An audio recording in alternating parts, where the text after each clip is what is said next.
Hi guys, welcome back to my YouTube channel. It's me Jeremy Owen and Leonardo Edwin. let's go.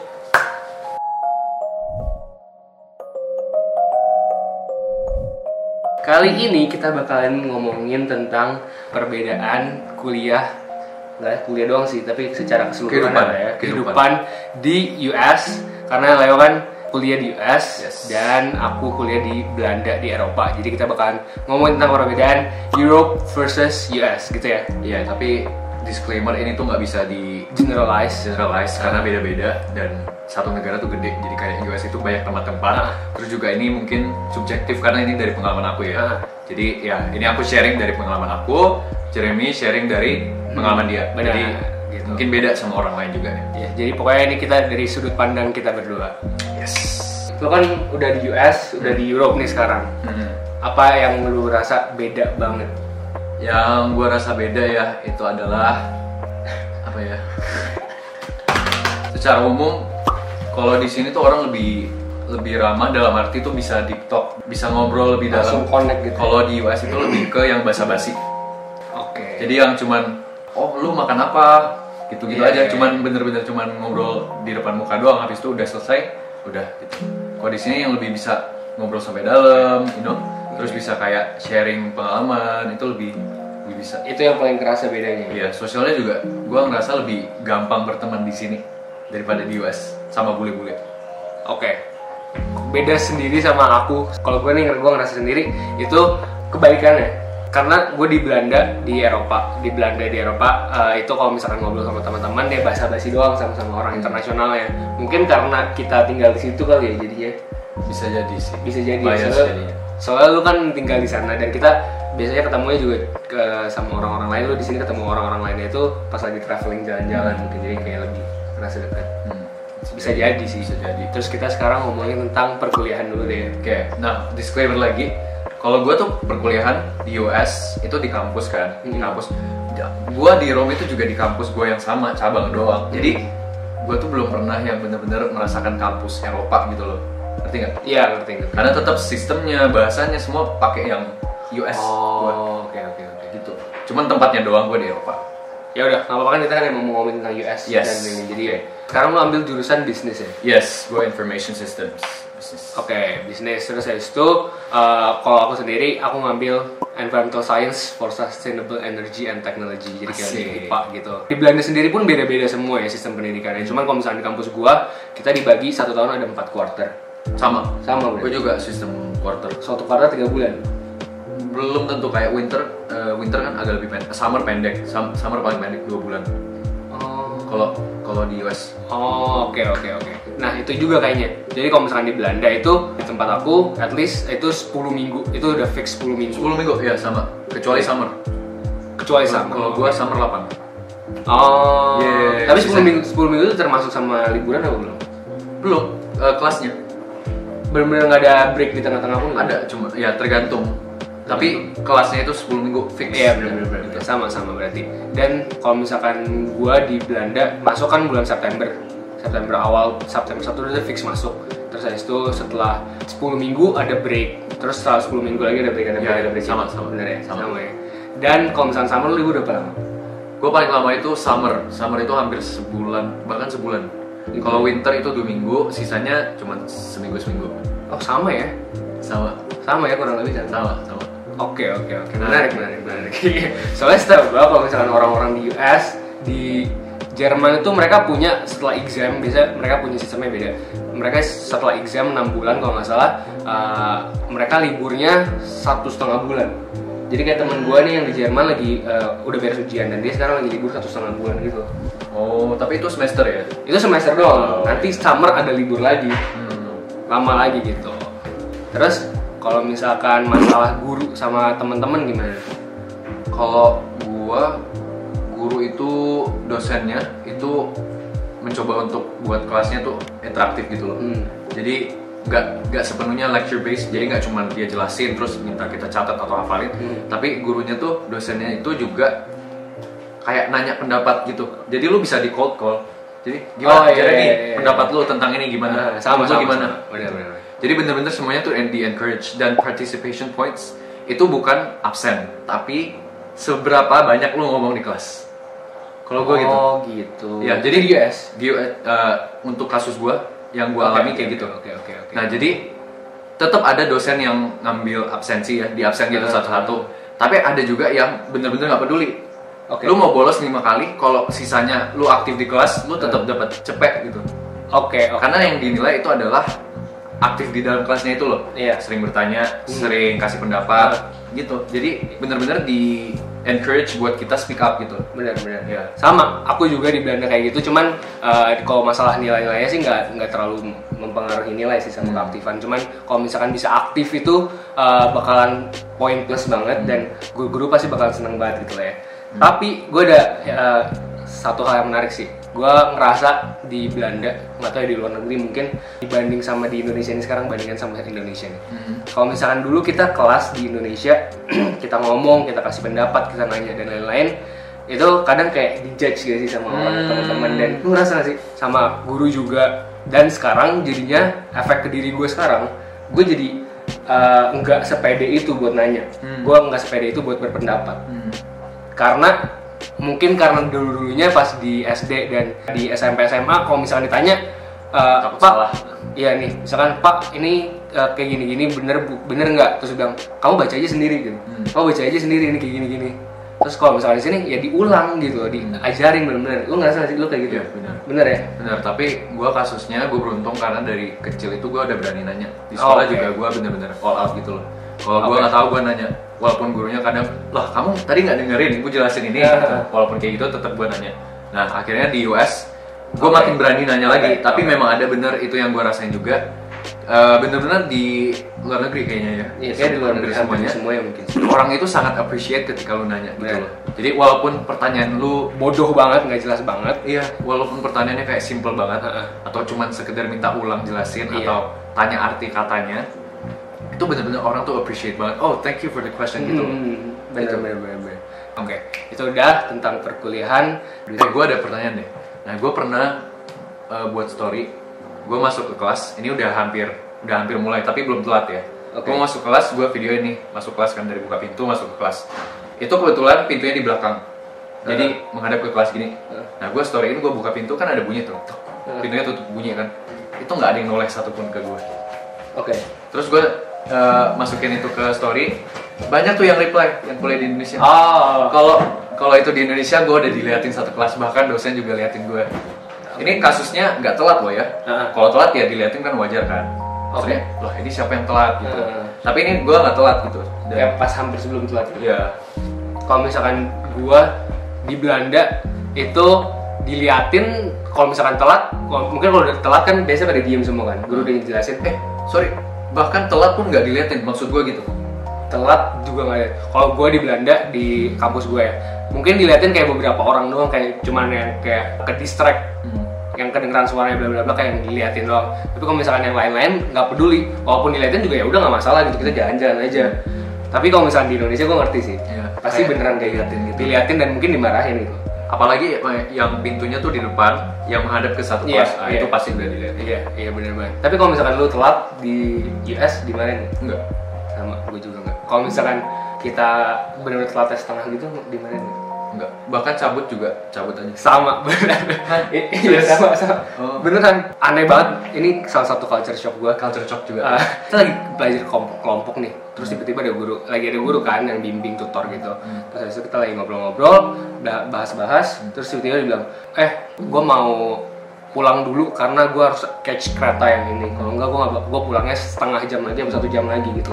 Terus dia kayak ya udah pulang aja gitu. Kayak seenaknya tuh gitu. Kalau misalkan di Indonesia, Pak saya mau pulang dulu, nggak mungkin. Nggak bisa. Mungkin banget.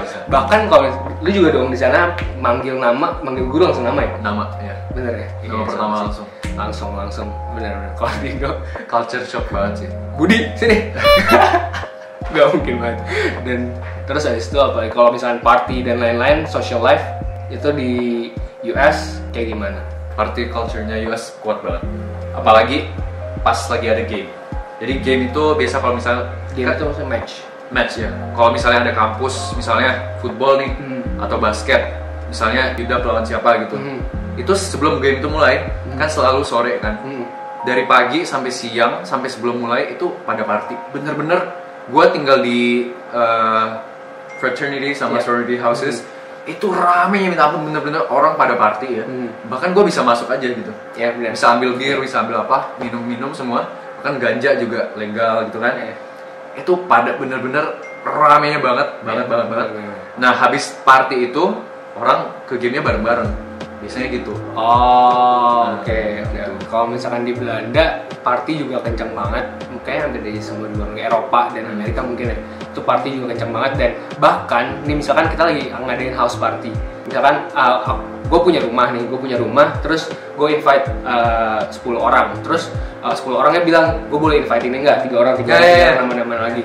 Jadi terus pas nyampe di house partinya rame banget, dan mereka pun nggak tahu ini partinya siapa yang bikin, ini hostnya siapa gitu. Sama. Terus kalau misalkan masalah tuition fee atau uang sekolah di US tuh berapa sih setahun? Nah ini sekali lagi tergantung sama Kampusnya masing-masing ya. Cuman kalau lu deh dari Kalau gua per tahun itu udah sama biaya hidup without sekitar 40-an ribu US. 40.000 600 juta satu tahun. US tuh memang terkenal mahal banget sih, dan itu bukan yang mahal ya, itu yang termasuk standar. Kalau yang mahal kayak Stanford gitu bisa setahun 1 M lebih Buat tuition lo. Gila ya. Iya. Kalau misalkan aku di Belanda itu di Avans 7.200, 8.000 lah, 8.000 per tahun. Tapi ini tuh kampus yang gede ya, jadi kayak yang bener-bener college, bukan yang kecil gitu ya. Dan di US itu ada klasifikasinya out of state sama in state. Jadi kalau misalnya lu bayanginnya gini, misalnya lu Jakarta kan, lu kalau kuliah di UI itu jauh-jauh 3-4 kali lebih murah daripada lu kuliah di UGM, karena UGM tuh Jogja. Nah ibaratnya kayak gitu di US, jadi ada price in state sama out state. Terakhir international, jadi international tuh paling mahal.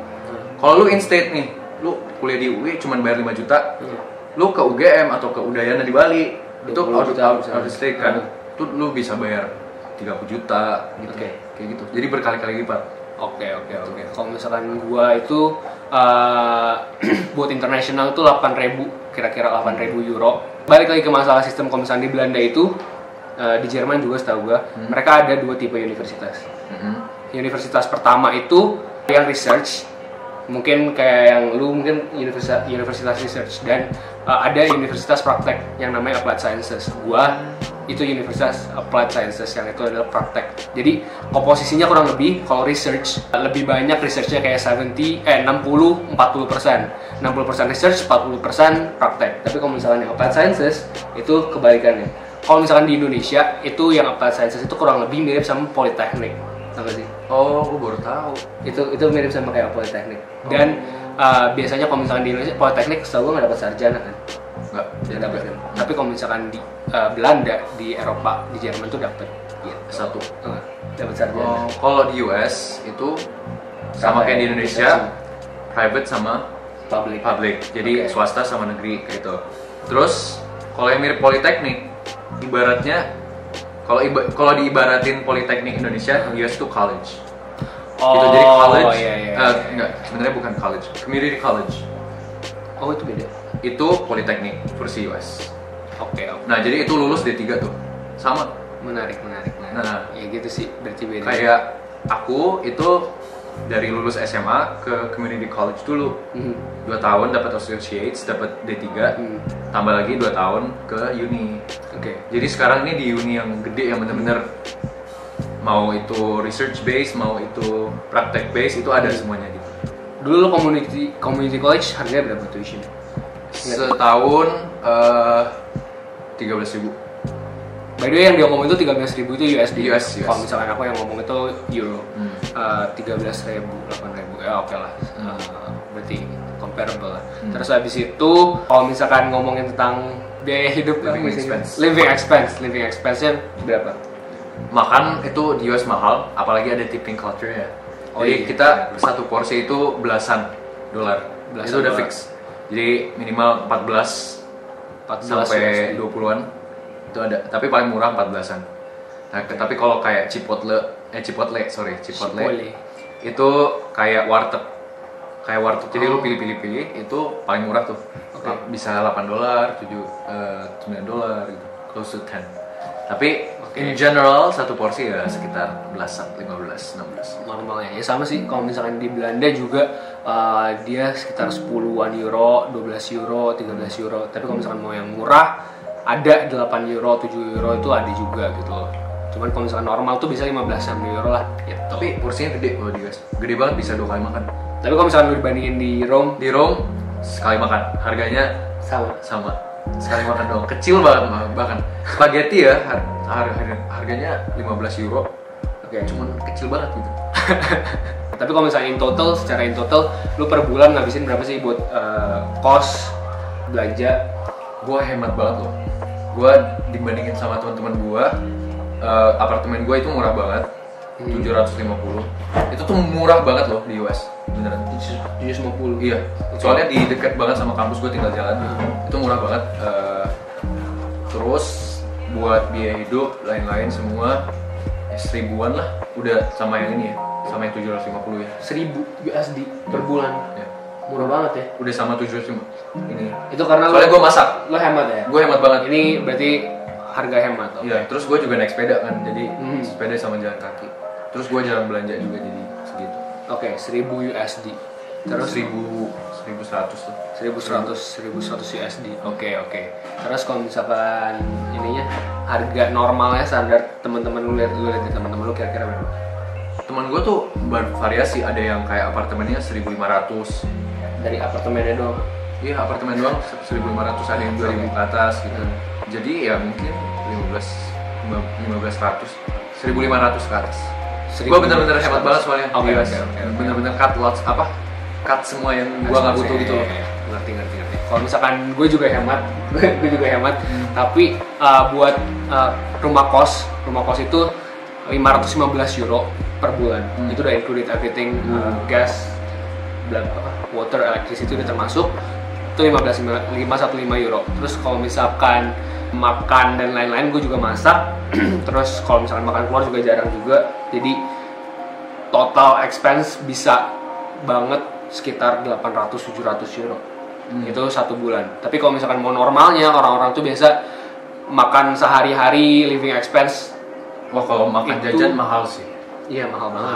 Mahal banget. Nggak kuat. Gue di kampus beli roti 4 euro. Cuman roti doang. Nggak jelas. Parah banget. Nah, tapi ya gitulah, orang-orang biasa di normalnya itu sekitar 800 sampai sekitar 1000-an euro per bulan. Tapi kalau misalkan aku ngabisin sekitar 750 sampai 800 euro per bulan gitu. Itu kenapa di bio IG gue seorang anak kos biasa. Karena di US pun tetap mahal, tetap coba cut expense gitu loh, tetap coba yang sehemat mungkin gitu. Gue makan tiap hari karena gue malas masak juga ya. Gue ngeliat Instagram story itu kan masak rendang. Kalau gue makan nasi pakai telur. Iya, gue juga kadang kalau lagi sibuk banget, kadang nggak sempat ngapa-ngapain. Iya. Masaknya cuma nasi telur, nasi karena kebantu rice cooker. Iya. Telur ya udah, goreng telur aja atau rebus gitu. Nasi kan murah banget kan. Iya. Telur juga murah banget. Jadi kayak udah gas langsung aja telur, kecap. Iya, benar. Sama juga. Wah gila. Kayak anak kos beneran. Sama berarti. Oke, itu seputaran harga-harga dan lain-lain. Berarti comparable-nya sekitar segitu. Sekarang kita bakalan ngomongin tentang culture, tentang budaya. Apa sih yang yang menurut lu itu US banget gitu? Oh ini US banget dan lu nggak dapet di Europe. Karena lu udah pernah di Europe kan sekarang. Nahanin pintu maksudnya? Nah, jadi kalau orang masuk tuh, misalnya gue masuk pintu nih, gue buka, gue tuh nahanin buat orang di belakang gue. Walaupun masih 5 meter, 10 meter gue nahanin. Itu US kayak gitu? US, bener-bener lu kemanapun ditahanin tentunya. Bener. Kalau di Europe, di Europe ada tapi dikit banget lah. Kalau Indonesia kan sama sekali enggak. Bener. Di Asia sama sekali enggak. Di Singapura, di Malaysia, Thailand nggak ada yang nahanin gitu. Gue cuma ketemu di US doang. Bener-bener ditahanin. Kadang tuh kita sampai nggak enak gitu loh. Karena sampai kita masih jauh iya, kan. kita lari-lari bener. Yang buat Belanda beda banget dibanding yang lain, dan orang-orang tuh pun kayaknya sih tahu semua ya. Belanda itu orangnya direct banget. Nah, jadi kalau misalkan lu nggak suka sama orang itu yang ngomong, lu nggak suka sama kerjaannya ngomong. Dan sama dia juga. Oh ya? Frontal kan? Iya, frontal banget. Jadi kalau misalkan orang Indonesia kan biasa nggak enak gitu. Kalau misalkan kayak gini deh, contohnya orang Belanda kalau kita lagi makan bareng kan biasa bagi-bagi juga kan, atau nggak usah makan bareng deh. Kalau misalkan aku satu kos itu ada 5 orang. Terus habis itu kita beli sabun gitu, misalkan sabun cuci piring buat nyuci bareng-bareng dong berlima. Terus kalau misalkan dibagi itu kan paling cuman satu orang 10 sen.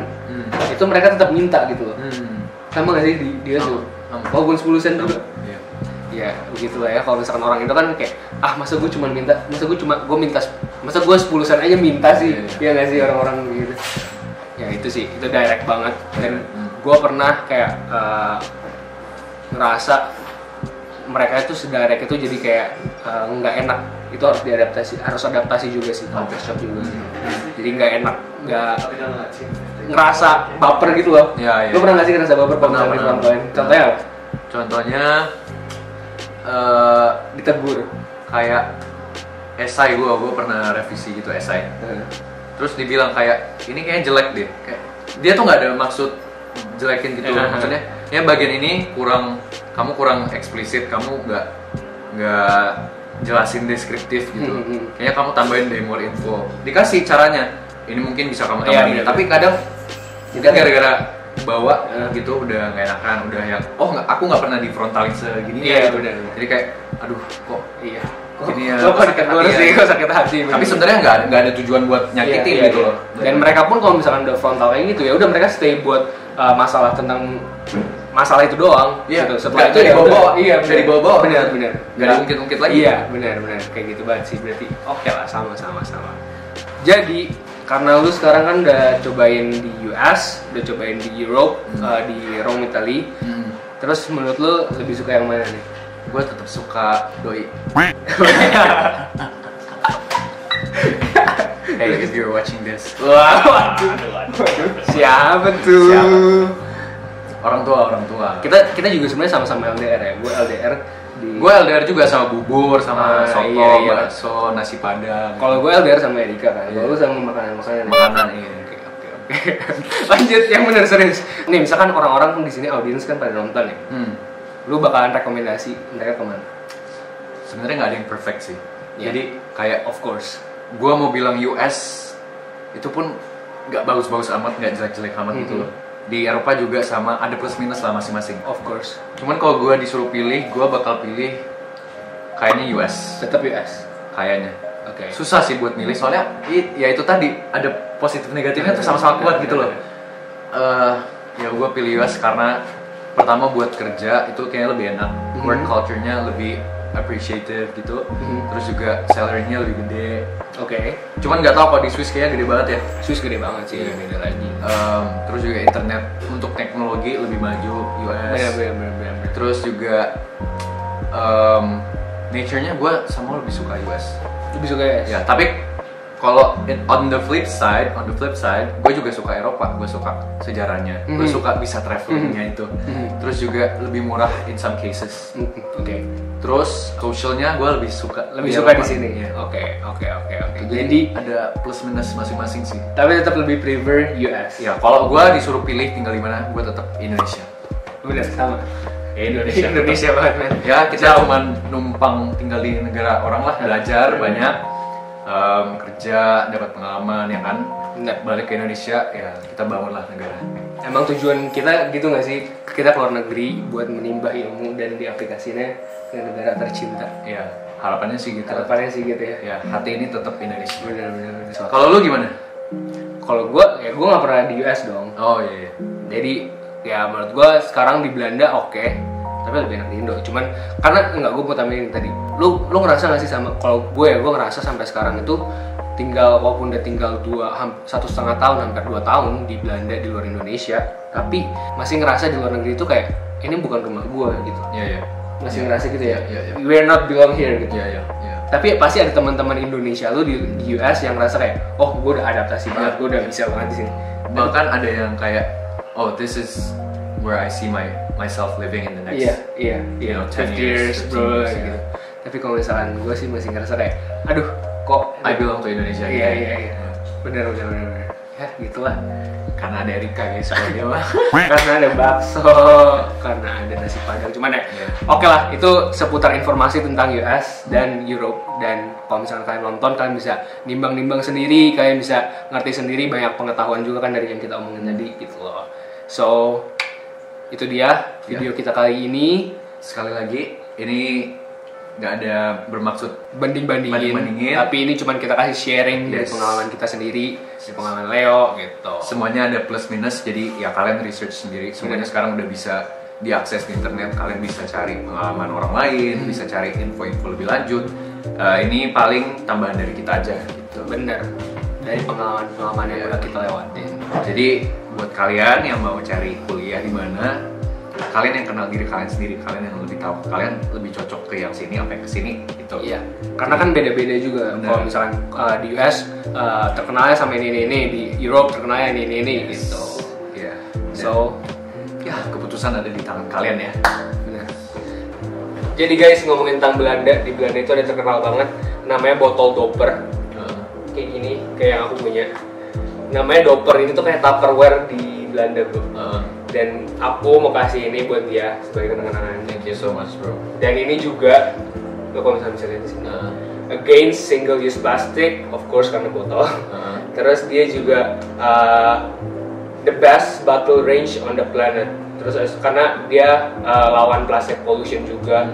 Terus dia sustainable bottle to be cradle to cradle certified. Terus habis itu juga dia pokoknya ini banget lah, sustainable juga, dan ini tuh terkenal banget.